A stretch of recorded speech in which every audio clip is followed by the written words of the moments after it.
Qui sont vraiment nos modèles, nos inspirations? C'est pas nécessairement toujours les gens qui réussissent du premier coup.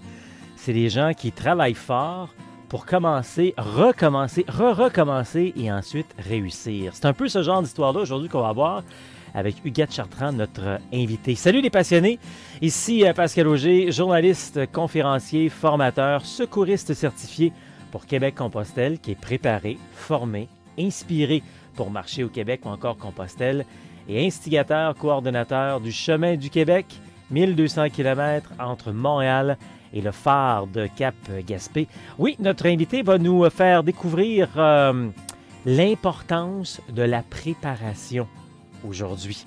C'est notre rando-rencontre, donc diffusée en direct les lundis à compter de 12h15, que vous regardez peut-être sur le profil Pascal Auger, ou encore en rediffusion sur le Facebook et la chaîne YouTube de Québec-Compostelle, également diffusée à la radio, CKVL dans le Grand Sud-Ouest de Montréal, CILE Havre-Saint-Pierre, CKCJ Lebel sur Quévillon, CJTB Tête à la Baleine, et puis Allô la planète, la web radio diffusée à partir de France. On est là pour échanger sur la randonnée, vous donner de l'information, préparation, matériel, chemin. Finalement, ça s'appelle vraiment préparation, tout ça. On jase autant des circuits québécois, les chemins de Compostelle ou encore le chemin du Québec, dont on vient pratiquement de débarquer il y a à peine une semaine. Je dis pratiquement parce que c'est encore frais dans ma mémoire et tout. Un beau 2 semaines dans la Gaspésie, dans le secteur fleuve. On a fait de belles rencontres parmi les marcheurs, mais également parmi les gens qui nous ont accueillis, les villageois, les gens sur place. Très, très, très agréable. Et quel beau paysage. Bien, le seul paysage, je pourrais le répéter pour tout le Québec. Hein. Il y a plein, plein, plein de beaux et d'agréables, finalement, à travers le Québec. Alors, c'est ce dont on va jaser aujourd'hui de cette préparation, finalement, pour savoir comment bien préparer quand on veut partir sur les différents chemins. Parce que c'est une chose. Alors, je ne veux pas trop en parler là. On va en parler dans les prochaines minutes avec Huguette. Je mentionne par contre que tantôt, on va regarder ensemble, comme d'habitude, le calendrier des activités et à surveiller aussi, dépendant quand vous regardez cette rediffusion. Il y a le nouveau calendrier pour la nouvelle année qui s'en vient. Et puis, de plus en plus d'activités. Les gens aiment de plus en plus nos petites activités, soit spontanées ou différentes. Hein, des fois, on fait des marches solstice d'été. On marche pendant une nuit. Pourquoi pas une marche étoilée également. D'ailleurs, pendant qu'on était en Gaspésie dans les dernières semaines, on était là pendant les Perséides, des nuits remplies d'étoiles. C'était vraiment agréable. Bon, on n'a pas marché de nuit, mais quand même, le soir, on pouvait le voir avant d'aller se coucher. Donc, plein de bons moments. On va regarder ça avec le calendrier, donc, tantôt, de chacune des activités qu'on peut faire, mais aussi de la formation. Puis ça, j'en parlerai un petit peu plus tard aussi, à la fin, après notre entrevue, comment bien se préparer. Puis c'est important également, hein, vous savez, sur les médias sociaux, on a toutes sortes de gens qui vont avec leurs petits commentaires à gauche puis à droite. Là, j'espère qu'ils me regardent puis qu'ils m'écoutent. Probablement pas, là. Mais non, on ne vous apprend pas à marcher. Non, mais j'ai toujours des petits farceurs comme ça. Que c'est ça, apprendre à marcher? Non, vous marchez depuis que vous avez 2 ans, en général. Là.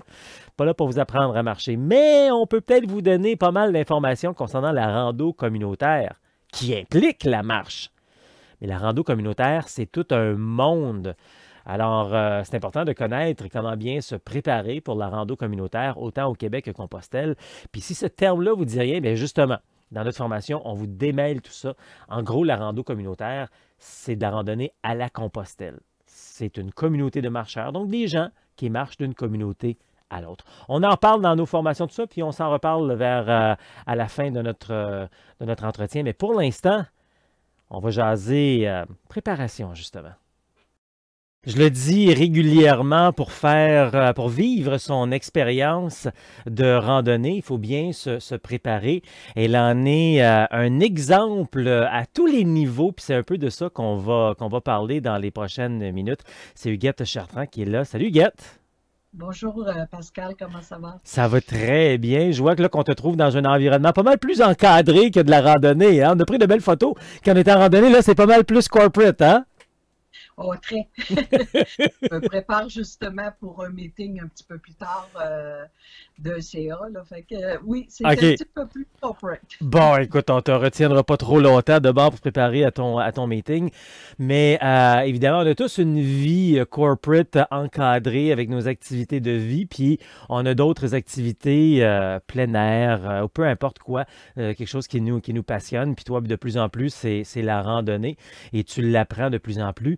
Mais avant d'aller dans la randonnée, on aime toujours savoir un petit peu avec qui on parle. Donc, qui es-tu, Guette Chartrand? Que fais-tu? D'où viens-tu? Bon, présentement, je suis un travailleur autonome qui offre des services de comptabilité et de soutien administratif. J'ai été pendant près de 15 ans le bras droit d'un président de compagnie, d'un homme d'affaires qui gérait 5, 6 entreprises. Mais tout avant ça, j'étais dans les arts. J'ai géré pendant des années une école de musique qui était assez extraordinaire, puis que les gens m'en parlent encore, là. Ça a été l'aventure de ma vie. Mais à cette époque-là, je donnais un peu trop et je ne vendais pas assez. Fait que, là, peut-être que je me suis raffinée, euh, on va dire, dans l'art comptable, qui est très, très différent de l'art musical, parce que de base, je suis pianiste et j'ai géré une école absolument formidable pendant des années. Et là, présentement, mais c'est ça, j'ai renforcé l'expérience administrative que j'avais besoin et je l'offre à mes clients C'est souvent de comme pouvoir ça, hein. m'aider. On a une expérience de choses à faire et ne pas faire dans un domaine, puis après ça, on devient un peu plus expérimenté, puis là, ben, on peut mieux guider les autres. Ça s'appelle l'expérience, dans le fond. Et puis, je veux juste aller saucer là-dedans un petit peu avant de parler de plein air, de randonnée, puis cette nouvelle passion de la randonnée pour toi, parce que la musique aussi, c'est une belle passion pour toi que tu as fait pendant un bout de temps. Puis, on en a parlé un petit peu quand on était en rando. Peux-tu nous dire un peu qu'est-ce que tu faisais, puis quel genre de spectacle, événement tu faisais? Oh mon Dieu, là, tu viens me chercher directement dans mon cœur parce que j'ai été très pionnière, innovatrice. J'ai été la première école privée à être reconnue par le ministère du Revenu, si tu veux, parce que ma clientèle était à 70% adulte. Donc, les formations prises chez moi étaient reconnues professionnelles. Donc, ça nous a permis de vivre des expériences extraordinaires d'artistes professionnels. Fait que les gens sont allés en studio, ont enregistré, sont ressortis avec leur CD. Les gens se sont produits au Club Soda, au Théâtre Saint-Denis, puis sur les grandes scènes de renom de la région. Le COVID n'existait pas, heureusement, à cette époque-là. Fait qu'on pouvait être nombreux. Euh, Mes chanteurs, mes chanteuses étaient toujours supportés par des musiciens professionnels, donc les performances étaient données avec confiance. Fait que les gens ont vécu des choses vraiment le fun. Euh, les gens pouvaient créer leur propre concert intime, fait qu'au lieu de se produire sur la scène du Saint-Denis avec une ou deux chansons, ils pouvaient avoir un spectacle devant public payant. Donc, ça donne la pression de dire, mais il faut que je livre la marchandise. Et ce qui en est ressorti de ça est extraordinaire. Des époux et des épouses sont venus me dire que j'avais sauvé leur mariage parce qu'ils ont redécouvert leur conjoint sur une facette qui les ont impressionnés, puis ça les a remis peut-être un petit peu en voyage de noces. Qu'importe, ce bout-là, ça ne me concerne pas, mais c'était des belles expériences humaines. Tu étais presque un psychologue de la musique, finalement? Ben, malgré moi. Mais tu sais, je sais pas, quand m'arrivait quelqu'un qui me disait, moi, je vais apprendre le piano ou chanter, j'avais à peu près 30 secondes pour comprendre comment j'allais lui enseigner. OK. Et c'était assez fantastique. Parce que c'est toujours la même information, mais il Mhm. faut savoir la donner, la présenter à la personne qui est devant nous. OK. Pour les raisons qui sont les tiens, comme tu viens d'expliquer, tu as mis ça de côté un peu, peut-être que tu avais fait le tour, etc., puis tu voulais te rendre ailleurs, puis tu t'es rentré dans un monde un petit peu plus corporate et tout. Puis là, c'est quoi, une quinzaine d'années que tu es plus dans le domaine administratif, comptabilité? Oui, oui, ça fait une quinzaine d'années, mais ça ne veut pas dire que j'ai rangé mon piano. Tu sais, il existe tout le temps. Mon piano existe. Euh, Puis c'est sûr que le réflexe directeur musical et tout ça est toujours là. Ouais. Enfin, j'ai produit, j'ai réalisé, tu sais, un peu comme toi, tu as développé un marché qui n'existe pas. Moi, à mon époque, j'ai développé un marché qui n'existait absolument pas. Mhm. Tu sais, fait que c'est merveilleux de pouvoir être le premier à tracer un chemin, là. Et Ouais. je pense que là-dessus, on se rejoint, puis tu me comprends. Oui, oui, effectivement, je comprends que les nuits sont parfois courtes et les journées sont longues. Mais bon, c'est de la passion. D'ailleurs, la passion, où est rentrée la passion de la rando, de la marche? Ben, le plein air, on a tous un peu de la passion du plein air, je pense. Les humains, là, on aime ça être dehors. Mais où est rentrée la rando là-dedans? Le plaisir de marcher, comment ça? Je suis pas vraiment le genre à marcher avec les écouteurs sur les oreilles. Euh, J'aime respirer, j'aime entendre les oiseaux, j'aime tout simplement être là. C'est c'est comme se grounder, à, comme diraient les Amérindiens, à la terre maman. Et, Mhm. je suis bien là-dedans. Enfant, j'ai grandi à la campagne. Donc, le petit ruisseau au bout du terrain, les fougères, les arbres, les sapins, ça fait partie de mes bases. Encore là, on se retrouve beaucoup parce que effectivement, je suis pas mal comme ça moi aussi, a été beaucoup à la campagne quand j'étais plus jeune. Donc effectivement, on a peut-être une sensibilisation supplémentaire.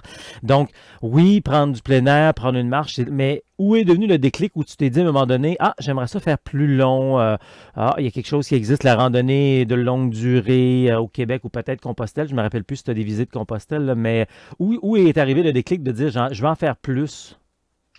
Mais j'ai des gens dans ma famille qui l'ont fait Compostelle.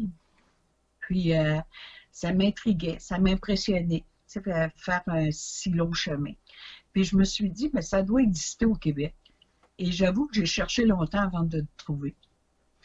Puis j'ai une amie qui s'est fait un mini Compostelle de Repentigny jusque dans la région de la Tuque, je crois, où ses frères avaient un chalet. Puis une de ses nièces a dit, j'aimerais ça faire ça à pied. Fait qu'ils ont tout planifié, là, les hébergements et tout ça. Puis ils ont réalisé ça. Ça m'a impressionné beaucoup. J'ai dit, ça doit exister dans les coins parce que j'ai un petit esprit aventureux, mais pas tant que ça, de savoir encadrer Mhm. par ton organisation, c'est sécurisant. T'sais, on a la liberté, mais on n'est pas tout seul en plein champ, là. Puis c'est vrai, c'est vraiment un excellent point que tu apportes là, Huguette, parce que oui, Compostelle existe depuis 1200 ans. Oui, nous, on est là pour amener les gens à marcher sur un chemin au Québec, mais tout le monde peut faire son propre chemin. Tu sais, je veux dire, on peut tous se donner un point A, un point B, puis étudier entre les deux, trouver un chemin tranquille entre les deux et faire cette aventure-là. La majorité des gens aiment bien aller dans quelque chose qui est déjà un petit peu prévu, qui a déjà été réfléchi et tout, mais je dis juste que, tu sais, on n'est pas obligé d'aller dans quelque chose qui existe déjà, on peut le créer par soi-même. Et quand on prévoit faire ce genre de truc-là, tu as vu également, tu dis des amis de la famille qui ont fait Compostelle. Moi, c'est ma raison d'être. C'est pourquoi j'ai vraiment démarré Québec-Compostelle. C'était pour aider les gens du Québec à marcher à Compostelle ou aider des gens à marcher au Québec. C'est parce que je voyais des gens qui étaient vraiment mal foutus, mal préparés. Écoute, là, vraiment, là, partir en gogoon, en jeans et tout ça, puis par après, je dis, écoute, faut faire quelque chose pour améliorer le statut un petit peu des gens. Alors, donc toi, tu savais qu'il fallait quand même se préparer vu que tu connaissais les gens là, qui l'avaient fait avant. Là. Oui, puis écoute, quand tu parles de préparation, écoute, mon tour au parc de la Yamaska, là, Oui, oui, oui. avec des bottines qui, je sais pas, je pense que finalement, c'était pas des bottines de randonnée, ça devait être des bottines de travail. J'ai souffert, ça n'a pas de bon sens. J'ai manqué d'eau. Ça, c'est Ouais, la pire affaire qui peut arriver, ouais, manquer d'eau. C'est avec toi que j'ai découvert que ça existait, les réservoirs là, qu'on met ouais. dans les sacs à dos, là. Et pour moi, c'est l'invention du siècle. Ça a été. Puis, je pense qu'on n'insistera jamais assez à se préparer parce que je suis trop check-in, moi, pour le faire tout seul, là, de partir du point A au point B. Je sais pas, je partirais pas pour Québec toute seule, là, puis mais ce que tu offres, c'est vraiment un mix de liberté et d'encadrement. Il n'y a personne qui met de la pression, tu dois agir de telle façon ou de. Tu sais, tu nous laisses libre d'avancer à notre vitesse, d'arrêter sur une roche pour regarder passer de l'eau, de faire des photos. On sait qu'il y a un point A, qu'il y a un point B, puis toute la structure en arrière ça nous donne cette assurance qu'on n'est pas toute seule puis qu'on n'est pas mal pris s'il arrive quoi que ce soit. Comme, en tout Le, cas, le, le petit, fait le petit 10 secondes marketing, oui, effectivement, on fait de la formation pour les gens qui veulent se préparer autant en ligne qu'en personne. Puis après ça, on amène les gens, s'ils veulent venir faire une semaine de rando. Je ferme cette petite parenthèse-là pour dire que on fait ça, mais après ça, il faut le mettre en application. Puis une des raisons pourquoi on se jase, toi et moi, puis je le dis tout le temps quand je fais des entrevues. Moi, là, je dis bravo à des vedettes, des athlètes, etc., des gens qui sont rendus qui sont aujourd'hui parce qu'ils ont mis beaucoup d'emphase, ils ont mis beaucoup de travail et tout. Mais à travers tout ça, il y a des essais-erreurs également. Puis c'est pas négatif. C'est pour ça que tu es un bel exemple aujourd'hui. J'aime beaucoup valoriser quand même tout ça parce que toi aussi, tu en as fait des erreurs. Tu viens des essais puis des erreurs. Tu viens de parler de tes bottines puis ton parc de Yamaska et tout. Tu es venu faire, il faut le dire, tu es venu faire une formation. Puis quand on fait une formation, on fait une rando aussi. Puis dès le lendemain, quand tu as fait ta rando, tu as été quand même, tu as eu la présence d'esprit de dire, bon, OK, là, je dois arrêter parce que j'ai vraiment pas les bons souliers. Je vais revenir. Tu es revenu un mois plus tard, puis tu as fait ton 25 km. Ça s'est bien passé. Donc, c'est important de mettre en application. Tu sais, t'as beau prendre, tu sais, dans le fond, c'est n'importe quoi. N'importe quel cours qu'on prend dans la vie, là, si on ne ah les met ben pas en oui. application, on ne réussira pas. Écoute, même Mozart, si son père ne l'avait pas obligé à tant pratiquer, ça n'aurait pas été Mozart. Tu sais, tu as 5% de génie, 90% de soir. C'est ça, être un Mozart. Mais c'est la même chose à randonnée. Ton expérience, tu nous la mets à profit. Oui, ça prend le bon sac, les bons souliers, mais la préparation est là. Tu sais, tu le dis et redis, bon, première semaine, marcher de tant de kilomètres, après ça, additionner les kilomètres avec ou sans pas de sac à dos, mais j'ai pas eu le temps de le faire. Mhm. Et ça m'a joué des tours. Parce que, justement, de faire 2 ou 3 fois le tour de ce que je fais habituellement, là, autour de chez nous, d'aller sur la piste cyclable, revenir par le village, c'est 2 fois rien comparé à ce qu'on a vécu en Gaspésie. Mais c'est sûr que le paysage est magnifique. Écoute, comme je te dis, c'était extraordinaire, douloureux, mais révélateur parce que oui, j'ai pas mis assez en pratique cette préparation-là. Parce que c'est pas juste de sortir les sous puis de dire, bon, OK, je m'achète le bon sac, je m'achète les bons souliers. Parce que, justement, le premier week-end, je t'avais écouté en disant que, bon, avant de savoir, allez pas rien acheter. Fait que j'étais assez rudimentaire comme équipement, puis je me rendu à 5 km, j'ai dit, oh non, je reviens parce que ça ça va me coûter trop cher physiquement, là. Fait qu'après ça, je suis allée magasiner. Mais après ça, juste avant d'aller en rando, j'ai malheureusement pas eu le temps de me préparer physiquement à l'endurance de cette marche-là, là. Parce que ça t'apporte un excellent point. C'est important d'avoir le bon équipement. Puis des fois, on l'a peut-être déjà dans sa garde-robe, dans le garage, peu importe. On en a peut-être une partie parce que moi, je ne suis pas là pour faire dépenser de l'argent aux gens. Je suis là pour faire économiser au départ. Donc, c'est important d'avoir le bon équipement. Mais après ça, il faut mettre en application. Puis il faut se pratiquer. C'est comme n'importe quoi. Je veux dire, tu ne deviens pas un joueur de hockey professionnel si tu ne t'es pas pratiqué pendant 20, 25 ans. C'est la même affaire. Puis c'est tellement banal de se préparer pour la randonnée, hein, parce que j'ai toute une formule là, de tant de semaines avant. C'est tellement banal que souvent les gens disent, bof, j'ai pas vraiment j'ai pas vraiment besoin de le faire. Ou encore, puis tu l'as dit un petit peu tantôt en pré-entrevue, toi, avant de partir, hein, tu as beaucoup de dossiers, tu voulais fermer les dossiers, tu as fait plus d'heures. Donc, au lieu d'aller faire cette préparation-là, tu as fait tes dossiers. Puis écoute, c'est correct, on a une vie et tout. C'est juste qu'on oublie le côté préparation. Oui, parce que marcher, ça nous semble tellement naturel. Tu sais, c'est sûr, ça fait partie de la vie de marcher. Mhm. Mais de la randonnée, le corps répond pas pareil comme aller faire le tour des magasins. Tu sais, c'est pas pareil. J'ai compris que les bâtons, c'était excessivement important pour notre équilibre et pour l'enflure. Tu sais, peut-être que les plus jeunes enflent moins vite, mais moi, en tout cas, m'ont sauvé les mains et les enflures qu'on peut avoir au bout des mains et l'équilibre. La chaleur qu'on a gérée aussi a été très pénible pour moi. J'ai eu chaud comme j'ai rarement eu chaud. Mais c'est là que tu aperçois que de boire de l'eau, c'est bon. Il ne faut pas en manquer d'eau. Et une affaire que j'ai trouvée extraordinaire pendant ces journées-là, c'est ce que tu as dit, que la marche révèle le meilleur de soi, de chaque personne. Écoute, les gens avec qui on a fait la randonnée se sont révélés des gens extraordinaires. On a des conversations ou des réactions qu'on n'a pas dans la vie de tous les jours. Si les mêmes personnes, je les avais croisées dans le fameux centre d'achat, on n'aurait jamais eu ce type d'échange-là ou d'entraide, surtout. Écoute, les gens, je trouve que j'ai été gâtée, très, très gâtée. Puis comme je t'ai dit souvent, tu es un gentleman là-dedans. Tu prends vraiment soin de nous tous, là, puis tu t'assures qu'on a du plaisir à faire la randonnée. Ben, Ça, merci. Je prends les fleurs, je suis toujours mal à l'aise, mais je les prends avec plaisir. C'est pas nécessairement le but de cette. On ne veut pas faire de l'autopromo avec cette entrevue, c'est vraiment Merci. En terminant, toi, je sais que je suis pas mal convaincu, tu pourras me dire le contraire, c'est le cas, là, que tu demeures une passionnée, puis tu vas te reprendre, puis tu vas mieux adapter à ta situation. Tu as appris beaucoup, je pense, à travers tout ça. Comment tu résumes toute ton expérience jusqu'à présent, puis comment tu vois le futur?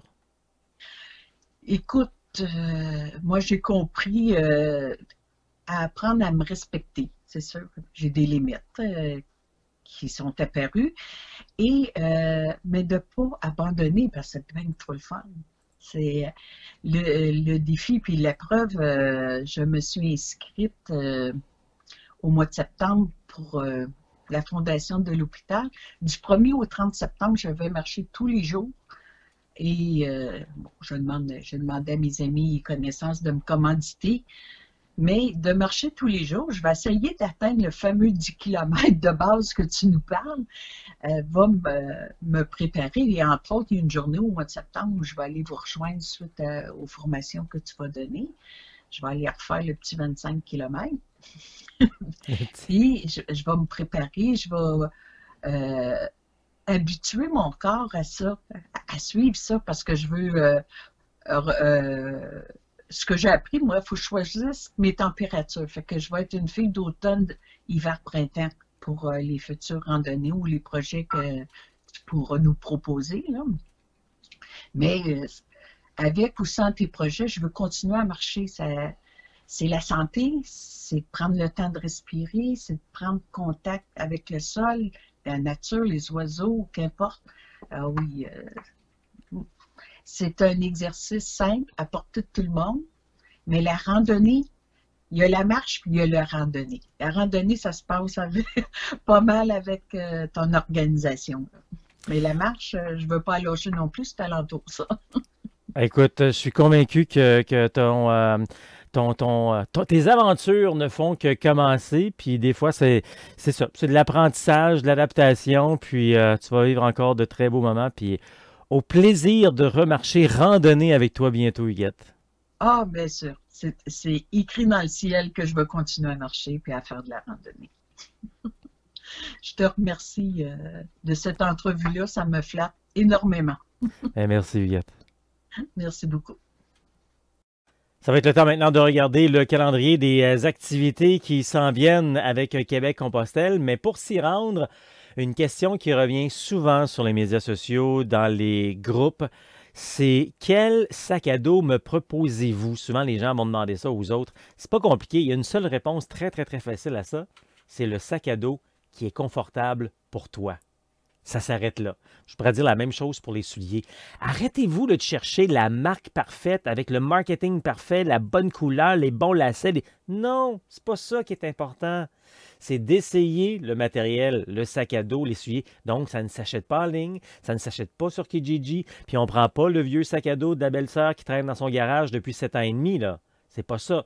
Il faut aller l'essayer en magasin. Il y a des choses qui peuvent, oui, s'acheter en ligne. Il y en a d'autres qui ça ne se fait pas. Il faut être en magasin. Puis en même temps, c'est bon pour notre économie locale. OK?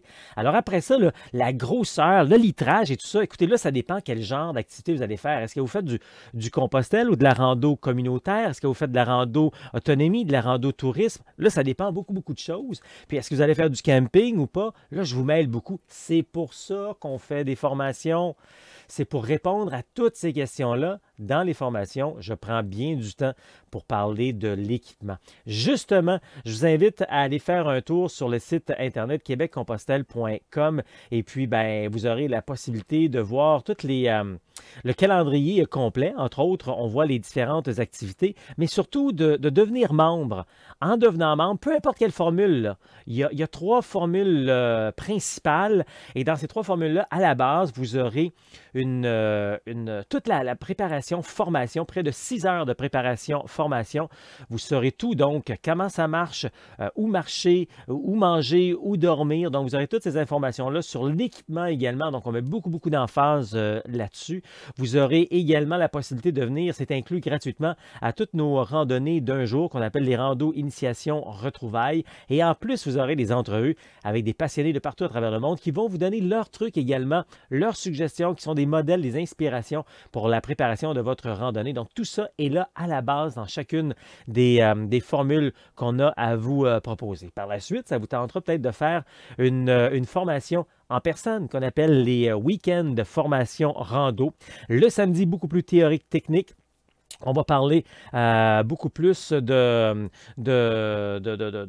comment se préparer. Et puis le dimanche, bien, on va faire une vraie rando de 15 à 25 km. Ça, c'est les week-ends de formation rando. Il y en a une fois à chaque mois, au début de chaque mois. C'est très, très, très en demande et il faut en profiter parce que les places sont limitées. Et puis, par la suite, vous serez prêt pour partir par vous-même, faire de la rando en solo au Québec ou en Compostelle. Ou peut-être qu'il y aura un entre-deux. Ça vous tenterait d'aller faire la rando, les randos séjours, c'est-à-dire qu'on part une bonne semaine ensemble. Mais quand je dis ensemble, on n'est pas un troupeau. Il ne faut pas que tout le monde se suive un arrière de l'autre, puis on est tout le temps ensemble. Non, c'est accompagné, mais libre. Tout le monde marche à son rythme. Vous marchez seul, vous marchez avec les autres. Vous savez qu'on est là pour vous accompagner. Vous savez où on va dormir à la fin de la journée. Mais entre les deux, vous voulez vous arrêter pour apprécier la vue, l'environnement. Vous pouvez aller manger à un endroit, à l'épicerie, au dépanneur, au restaurant. C'est vous qui décidez. Donc, c'est ça, nos randos séjours. Donc, si on regarde le calendrier, il y a 2 façons de regarder le calendrier. On peut cliquer sur ce qui ressemble à un petit calendrier à côté du panier ou en plein milieu de l'écran. Il y a le bouton calendrier. On a toutes les activités donc, qui s'en viennent pendant les prochaines semaines que vous allez retrouver ici, comme les week-ends de formation rando, les randos cadeaux pour les diplômés des week-ends formation rando séjour, les randos retrouvailles et ainsi de suite. Donc, et en plus, la nouvelle programmation sera ajoutée très, très bientôt. Et il y aura des particularités également pour ceux qui sont inscrits à l'infolettre ou ceux qui sont déjà membres, soit aventuriers, passionnés ou la totale. C'est ça. Il y aura des avantages pour ces gens-là. Donc, à surveiller dans les prochaines semaines, donc ces lancements-là. Alors, là-dessus, je vous invite évidemment, si vous voulez en savoir davantage, en tout temps, d'aller faire un tour sur le site Internet. Suivez voyez le calendrier, dans le fond. Trouvez votre atelier, trouvez votre chemin. Voyez le calendrier sur québeccompostelle.com. On est également sur Facebook, Instagram et YouTube. Québec Compostelle, ça marche.